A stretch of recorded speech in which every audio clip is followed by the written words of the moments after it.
Witch is a third-person shooter that was originally released for Xbox 360 in 2006 and was later ported to PC in 2018. It was developed by Cavia, who did Drakengard and Nier, and despite seeming like a Bayonetta clone, it actually came out 3 years before Bayonetta did. The story takes place in the year 2013, 6 years after a demon invasion had destroyed most of the Earth. Mankind is on the edge of extinction, and for the most part, the world is a desolate wasteland. You play as Alicia Klaus, a witch with magic powers whose sworn duty is to eliminate the demons and save the world. Along the way, you learn about what happened to cause the demons to appear in 2007. Alicia wields a gun rod that is shaped like a magic broom and can choose from 4 different types of guns to use: a machine gun, shotgun, cannon, and Gatling gun. She technically has infinite ammo for all of them, using her mana to replenish bullets. She also has a melee attack and magic spells. These include using telekinetic powers to throw things, summoning ravens to attack and confuse enemies, throwing a rose that has spears pop up from the ground, creating a magic barrier to shield from enemy fire, using Alicia's HP to restore health to civilians and soldiers, and using natural phenomena to cause huge destruction damage with lightning, tornadoes, and meteors. Her magic attacks aren't as useful as her guns due to the range either being limited or random. Using Rose Spear has a very low chance of actually impaling enemies, and the lightning can often miss enemies that were standing right next to where it landed. Meteor is useful for getting rid of huge groups of enemies, but Alicia can also die from the falling debris or a meteor hitting her. Sacrifice, the spell where you restore health to an NPC, often feels useless because there's no real reason to heal civilians and the soldiers only help to fight on a very minimal level. Fighting enemies is often very frustrating. It's easy to become overwhelmed and killed quickly. Even using the magic barrier, enemies will pop up all around you. There are some enemies that can one-hit kill you as well.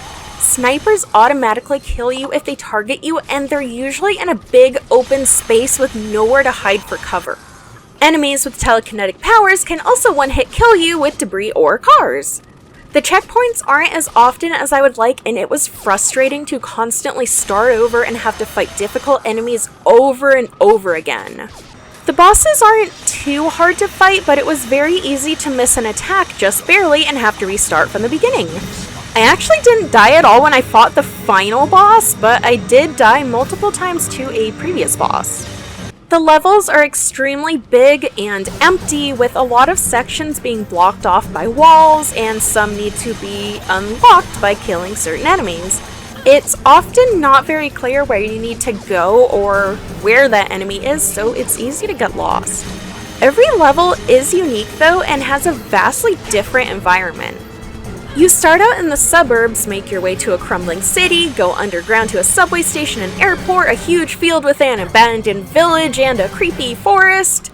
Yeah, it's very varied and pretty neat.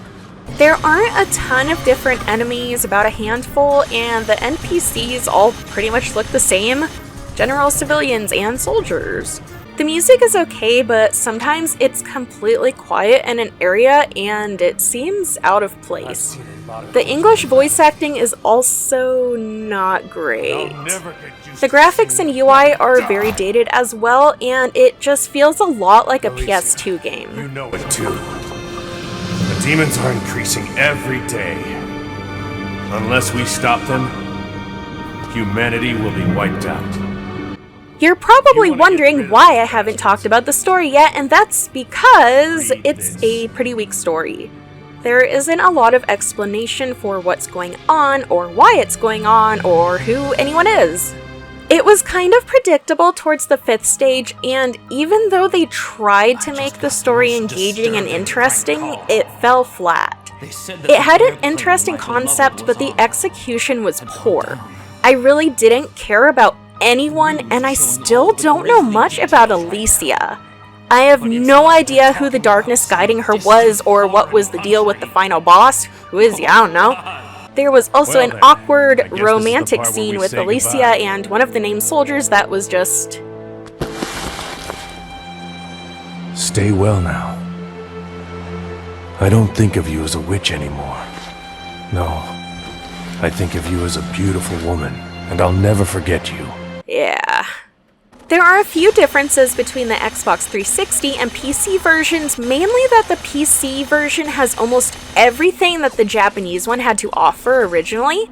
The Xbox 360 North American edition got rid of dashing and made Magic weaker to focus on the gunplay.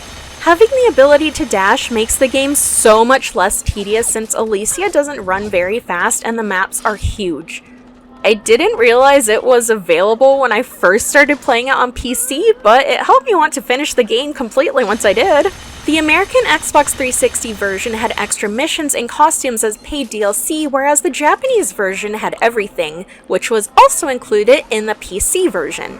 So if for some reason you're debating whether to play it on the brand new console that is the Xbox 360 or on PC, go with PC. Strangely enough, the PC version didn't have the rights to the Japanese dub, so it's English voices only. Back when this first came out, I played it and stopped because of how tedious it was. Years later, I learned that it was made by the people who did Drakengard and Nier, and saw some theories that Bullet Witch could be connected to those games, and that made me want to play it again just to see. It's not officially part of the Drakengard timeline due to Yoko Taro not being part of it, but you could very easily find connections. There are only 6 stages in the game, and it can be beaten in a few hours, give or take, depending on how many times you die.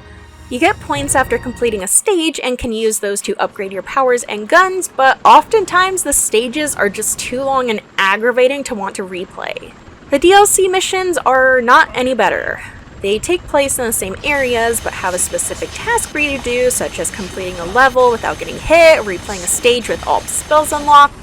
I didn't finish any of them because I didn't have the patience to go out of my way to complete the tasks for each one. The costumes aren't bad, it's neat seeing her in different outfits. I wouldn't have paid for them though, so I'm glad they were automatically included. Overall, this game is not fun. I did not have fun playing it. Some parts were okay, but the majority of it I spent raging. The story was weak, and so were the characters. There wasn't much to enjoy here. It definitely feels like an unfinished game. There could be potential to make a full and better game from this, but I mean, it's doubtful at this point. I really don't recommend it. I would say watch a Let's Play, but there honestly isn't much to see. There was maybe like 3 cutscenes that focused on the story, and even then you don't learn much. If you must play it, get it below $5 because right now it's on Steam for $15 and that is way too high in my opinion. Thank you for watching the video. Leave a like if you liked it, subscribe if you want to see more content. I don't really want to hear your opinion about this game because then that means you're probably going to have to go play it because I know nobody's probably played this game, so just stay away from it. Thank you to my patrons on Patreon. Makes me so happy that people want to support me. I can't talk right now. I have Redbubble and a demo for my game and stuff, and thank you for watching.